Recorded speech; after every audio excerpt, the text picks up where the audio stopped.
Vamos a charlar, tomamos un café. Bueno, ¿Vuestra casa? Y a charlar. ¿Cómo anda? ¿Cómo anda tu película, Coco Blau? podría andar mejor.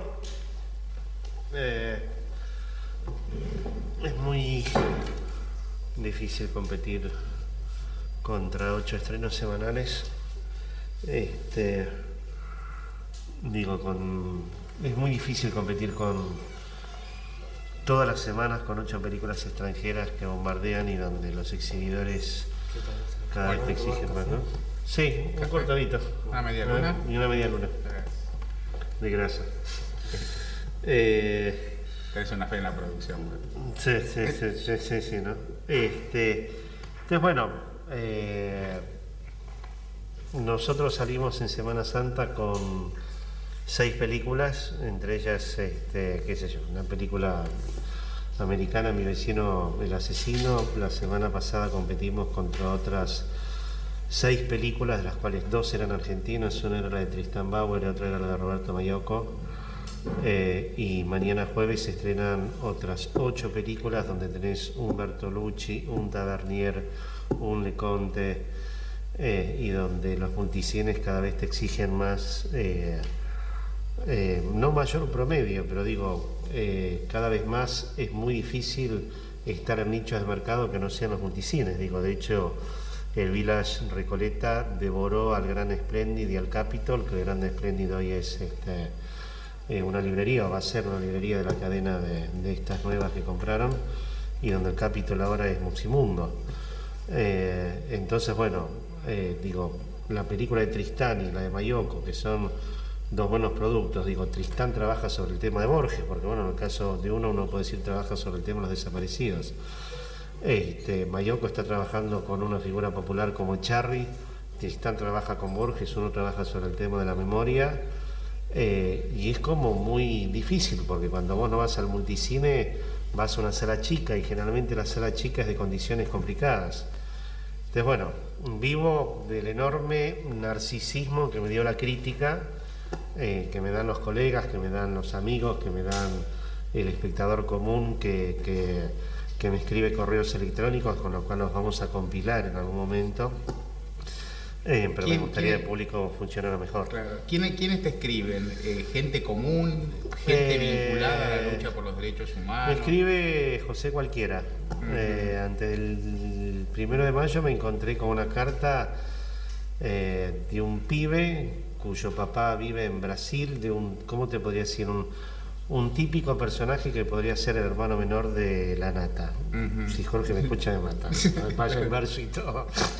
Un escéptico que entró al Lorca de casualidad, que se equivocó, que el padre es un exilado que vive en Brasil y que está harto de toda esa historia, y que entró a botín de guerra por el título de la película, pensando que era David Blaustein, y que se equivocó, y que entró a la película y dijo: otra película más donde me van a hablar de la década del 70, otra película más donde me van a bajar línea. Y el tipo va construyendo su carta y me va diciendo las cosas que le pasaron mientras se modificaba su pensamiento con respecto al error de haberse metido en una película que pensaba que era de guerra americana y se encuentra con un documental argentino sobre la temática de derechos humanos. Y me termina agradeciendo, conmovido por la película, agradecido al error y diciendo que todo lo que necesite. Después, bueno, me escriben amigos y me escribe gente de 2 líneas, de 3 líneas, de 4 líneas. Me escribe gente vinculada a los derechos humanos y me escriben muchísimos pibes jóvenes que están como muy impresionados por la película en sí, ¿no? Uno de los riesgos que uno podría pensar, una de las dificultades para atraer un público, es decir, el público de derechos humanos sabe de qué se trata y el público que no es de derechos humanos no está convocado, o la película abre más. Yo tengo una respuesta, me parece que abre más. Pero... No, yo creo que definitivamente la película abre más. Digo, a mí no me cabe la menor duda que la película abre más por el tipo de público que me saluda y que me felicita, y por la gente que me encuentro en la calle, donde te para un tipo por Corrientes y el tipo te dice: yo soy un laburante de Teis Sports, y para mí mi cabeza estaba metida solamente en el fútbol. Vi tu película, me pareció impresionante. Digo, te encontrás permanentemente gente de esas características. Digo, creo que nosotros a propósito hicimos una película muy juvenil, lo más popular posible, de manera tal que la película tangencialmente trabajaba sobre el mundo del rock, sobre el mundo de los jóvenes, sobre el mundo de lo popular, sobre el mundo de lo familiar, de las abuelas, de la familia. Digo, la película tenía que cumplir claramente un rol y cumple claramente un rol de anzuelo para aquellos pibes que de repente uno piensa que pueden llegar a dudar de su identidad. Digo, la película se estrenó un jueves, si la película se estrenó un jueves, yo coordino el departamento de comunicación del CELS, del Centro de Estudios Legales y Sociales, y el viernes al mediodía llegó una carta anónima de un vecino de un barrio del Gran Buenos Aires, donde dijo: en la casa de esta dirección vive este matrimonio y yo estoy seguro que este pibe es un pibe apropiado por esto y por esto. Digo, de alguna manera, está aprovechando el lugar donde estamos, de alguna manera ninguno de los nietos podrían haber sido identificados o podrían haber sido autorrestituidos si de alguna forma en los nietos o en algunos héroes, entre comillas, anónimos, como hay por ejemplo en el reencuentro de Juan con su nieta, no hubiese habido un investigador al estilo de Walsh, digamos, ¿no? Alguien que decide ser distinto, alguien que, como decía Walsh en la carta de Ancla, Rodolfo dice algo así como: pruebe lo que significa ejercer la libertad, pruebe lo que significa ser distinto, pruebe lo que significa dejar una carta en el buzón para reproducir las noticias de Ancla. Bueno, una de las cosas que plantea el tema de Hellman es si frente a la historia uno quiere ser como Valle o como Sanguinetti. Y yo creo que hay mucha gente que viendo la película prefiere ser Valle y quedar la historia como un lugar distinto a ser como Sanguinetti y quedar como un cobarde, ¿no? ¿Cuánto tiempo te tomó? ¿Cuánto tiempo estuviste filmando? Mira, una vez que nosotros encontramos el financiamiento de la película se hizo fácil, digo, entre comillas, digamos, ¿no? Es decir, la película se rodó en 4 semanas acá, estuvimos una semana entre Madrid y Ginebra y estuvimos mucho tiempo compaginándola, estuvimos como 3 meses compaginándola, que ahí fue cuando se desmadró un poco, pero digo, el tema de este tipo de películas, digamos, la enorme facilidad que me implicó Botín de Guerra, a diferencia de Cazadores, que yo empecé la película con la financiación de la película ya hecha, lo cual me dio muchísima tranquilidad para rodarla, me dio muchas posibilidades de disfrutar para rodarla y me dio una enorme tranquilidad. Digo, creo ¿Cuánta plata cuesta esa película? Mira, una película de estas características se puede hacer muy barato, se puede hacer cara. En este caso es una película cara porque todos los profesionales de la película son profesionales del cine. Son profesionales que para que estén a disposición de uno les quiere pagar y les quiere pagar bien. ¿Pero cuánto es eso? Esos son 400 lucas, digo. ¿Cuánto cuesta una película clase B argentina y cuánto una clase A? Una película clase B argentina se puede hacer por 600, 700 lucas, digamos. Yo creo que una película como Plata Quemada debe estar arriba de los 2 palos. Digo, yo supongo que la de Pineiro debe estar en 2 palos y medio. Es probable que... O sea que vos salís a competir, esto que hablamos, también salís a competir con cine argentino, con un presupuesto... Sí, no, bueno para vos, pero chico en términos comparativos, aún para películas nacionales. Sí, bueno, nosotros estrenamos en abril, entre otras cosas, porque ahora viene Agresti, que la película de Agresti debe ser una película, digamos, de 1 palo y medio, por lo menos, o 2 palos, porque el 11 de mayo sale Piñero con Plata Quemada, porque después sale Agresti con El amor de Sabrina Lobo. Entonces, bueno, ahí es mucho más difícil competir con el cine argentino, pero yo creo que en términos de mercado uno no compite. Creo que el documental y la ficción argentina compite cuando vos tenés una película por semana y cuando a la semana siguiente nos estamos robando el público con Tristan Bauer. Ahí estamos compitiendo y el mercado estúpidamente te obliga a competir y el Estado no hace nada por regularlo. ¿Eso tiene alguna solución de política del mercado? Con voluntad política esto se arregla.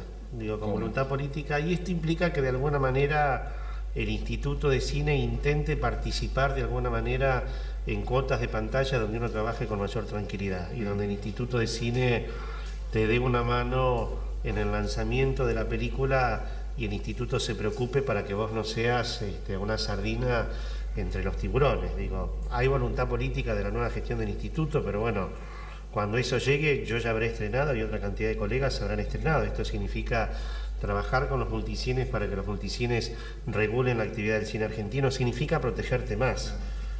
ser una especie de estúpido Rucauf, como cuando Rucauf decía el hombre argentino, bueno, hacerlo en serio, no es de un lugar patriotero de cuarta, digamos, ¿no? Sino tantas películas al año, decir a los multicines que nosotros necesitamos que las películas argentinas estén X cantidad de semanas en cartel, que el teléfono árabe circule. Digo, el público argentino es un público muy de ir al cine por recomendaciones en el oído, decir qué fuiste a ver, qué recomendás, qué vale la pena. Entonces, bueno, entre la crítica, el teléfono árabe y la publicidad, vos sumás una cantidad de factores que hacen que el público responda a tu película. Ahora, si vos estás una semana en 6 salas y a la segunda semana la mitad de esas salas te programan con otra película, como cuando éramos chicos que vos ibas a ver 2 películas, te vas al multicine y tu película pasa, en vez de a la 1, a las 3, a las 5, a las 7 y a las 9, pasa a las 3 y a las 7, digo, te mataron.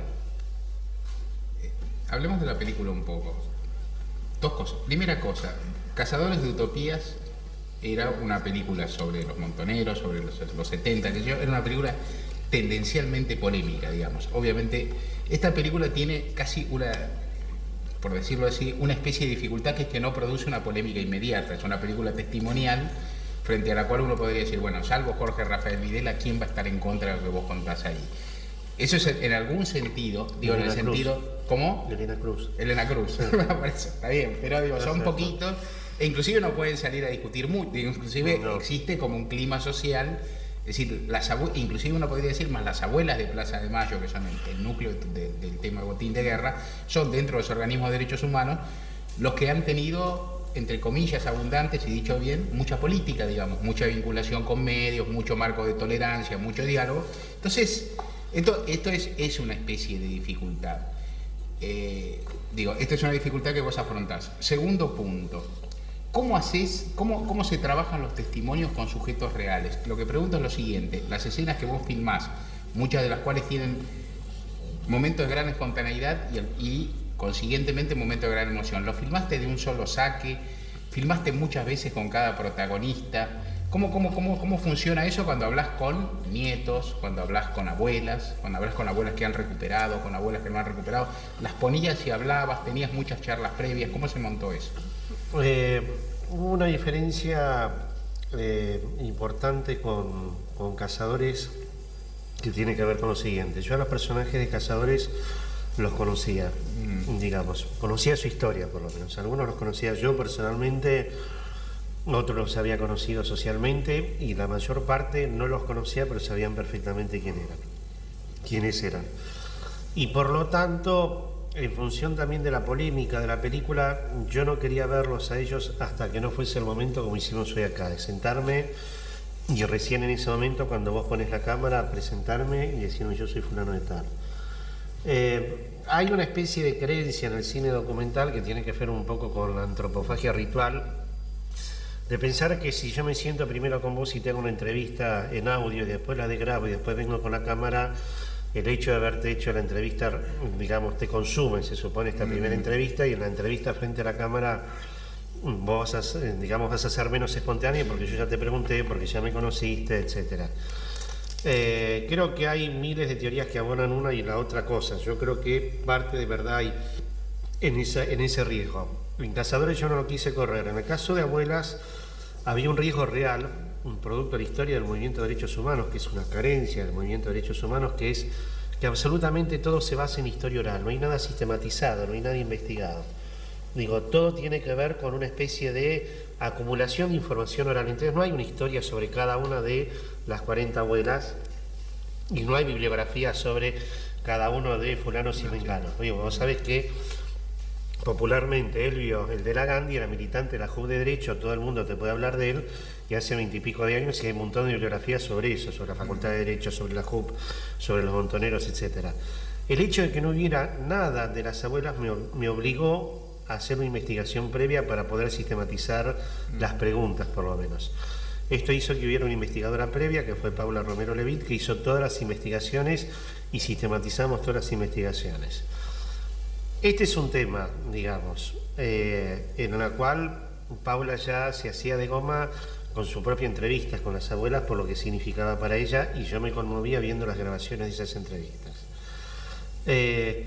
Lo otro tiene que ver con que, bueno, el rodaje de un documental es digamos, tiene que ver con una finitud en el tiempo, y así como uno hace una ficción en 6 semanas y vos sabés que con Lupi o con fulano tenés 4 o 5 días y con Dumont tenés 4 o 5 días, yo tenía 40 y pico de personajes y vos sabés que tenés un promedio de un personaje por medio día y a ese personaje lo tenés que entrevistar durante esas 3 horas. No puedo hacer este documental durante 30 semanas y ir de esas 30, 7...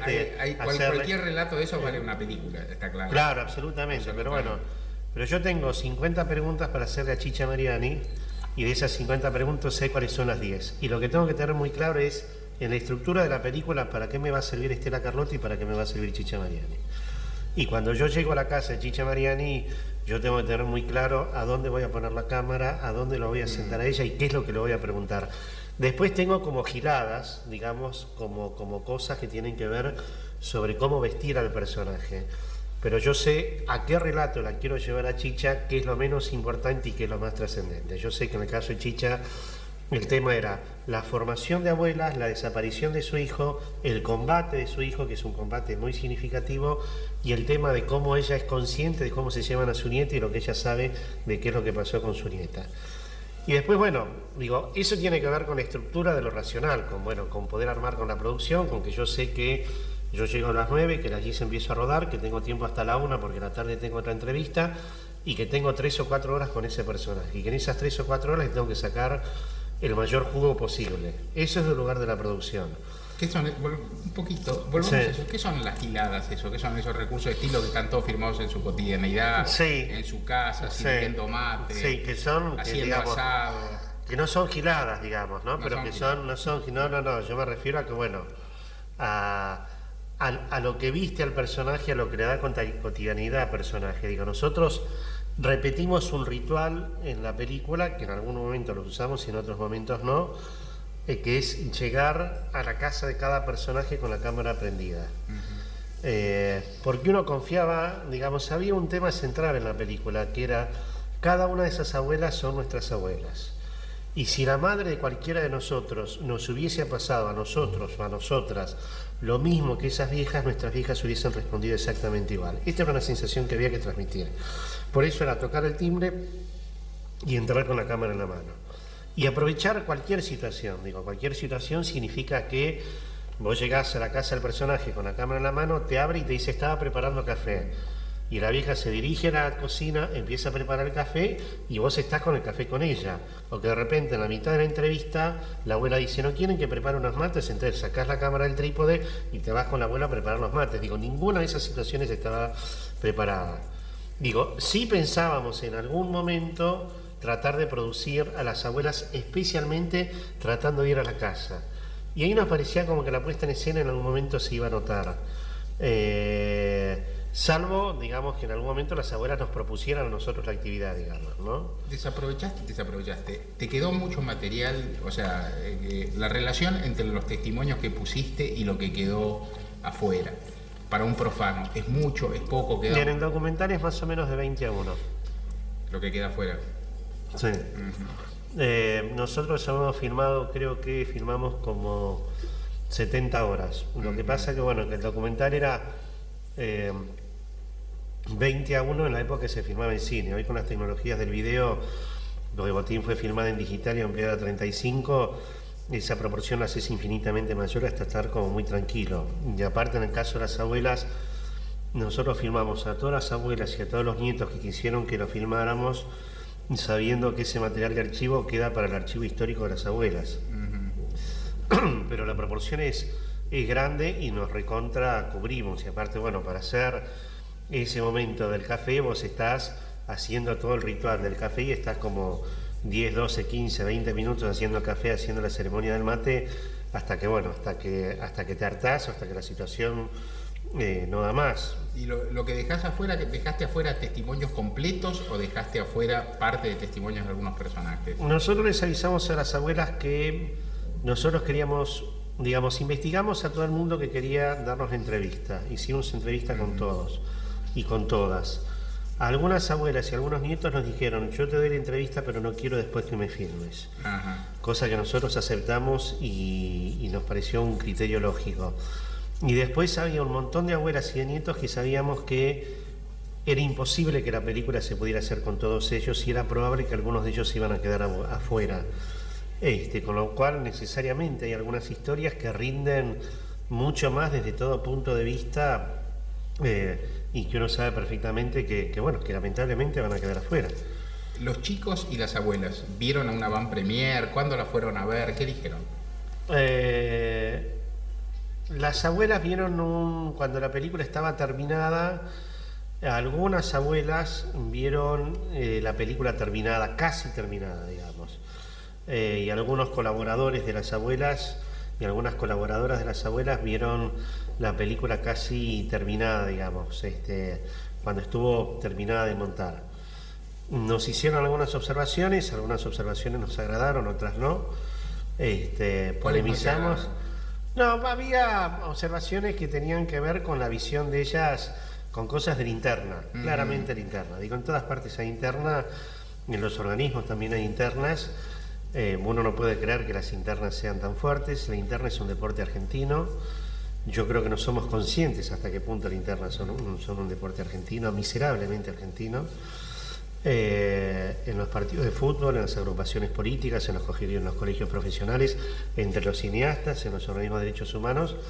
Algunas cosas nos resultaron como muy dolorosas, pero bueno, algunas cosas nosotros nos resistimos y bueno, llegamos a un acuerdo y la película es lo que es. ¿Y los nietos vieron la película el día del estreno. Ajá. ¿Y qué reacción tuvieron? No, los nietos están muy conmovidos con la película, obviamente que los nietos son pibes tan sabios como las abuelas. Digo, para mí una característica de las abuelas es la sabiduría. Los nietos son, me acuerdo cuando, voy a decir una cosa que no sé si debería decirlo, pero como esto no se va a ver por Mirta, el día que le hicimos a Mariana Pérez, la hicimos en el ¿cómo se llama? En el muelle de Anchorena, sobre el Río de la Plata. Nuestro común amigo Marcos Lolé, con María Prince, Marcos Lolé es un concejal del Frepaso de San Isidro, nos acompañó por el tema de que necesitábamos de alguna manera que no nos rompieran un poco de intimidad y era el aire libre y qué sé yo. Mariana es un cuadro, Mariana Pérez es una piba lucidísima, muy brillante, hija de una pareja de compañeros de Montoneros muy lúcida, a quien yo no conocí, pero todo el mundo dice que era gente muy, muy lúcida. Y todo el testimonio, toda la entrevista con Mariana Pérez fue excepcional por la claridad, por el equilibrio, por el nivel de sensibilidad, por la franqueza, pero sobre todo por la claridad política de la problemática de abuelas y del tema de los niños y del futuro, digamos, ¿no? Y Marcos, o María, no me acuerdo, cuando terminamos la entrevista, Marcos se acercó al oído y me dijo: Coco, con 100 pibas como esta empezamos todo otra vez. Y yo creo que en la sabiduría de las abuelas está también una enorme capacidad de contención a los nietos. Y a mí me impresiona esta sabiduría de los nietos y esta capacidad de reflexión que tienen sobre que algún día las abuelas no van a estar y cómo continuar la lucha, digamos, ¿no? No es la lucha de la psicopateada de yo me puedo morir tranquilo porque ahora te paso la bandera y te psicopateo y te echo toda la culpa de que vos continúas mi historia. Es la madurez de saber políticamente cómo se le exige al Estado, cómo se aprieta a la clase política, de saber que hay nietos que para poder lograr que aparezcan hay un esfuerzo del movimiento social, que hay un esfuerzo de la clase política, que hay un esfuerzo del Estado, que hay un esfuerzo del conjunto de la sociedad, y saber que eso implica un nivel de intransigencia y de dureza, pero que en otras cosas también implica un nivel de flexibilidad. ¿Te emociona ver la película? ¿Cuántas veces? No, me harta ver la película. ¿Te harta ver la película? A mí me pone mal ver Cazadores y me pone mal ver Botín. No, hasta que no pasa mucho tiempo me pone muy nervioso, muy ansioso, no soporto verla. La vi, qué sé yo, decenas de veces. ¿Qué elogios de colegas cineastas te vinieron bien? A mí en mi narcisismo me conmueven que me digan que la película es una película mucho más madura que Cazadores, desde el punto de vista de la realización. Y en algunos lugares, cuando me acusan de Maduro, sé que hay un palacio detrás. Que dicen ya, te entregaste. No, claro, sí, sí. ¿No? Sí, Tenés no. más guiños Sí, técnicos, sí. entregaste el alma. Pero no, me conmueve enormemente de colegas que yo respeto muchísimo, de amigos que respeto muchísimo, del cabrón de mi hermano menor, que es un tipo recontra exigente, de Eduardo, que me dicen que la película cinematográficamente es una película más madura, que es más expresiva, que es un avance notable en los recursos que tiene la película, que es una película más relajada, que es mucho más película, que es mucho más cinematográfica.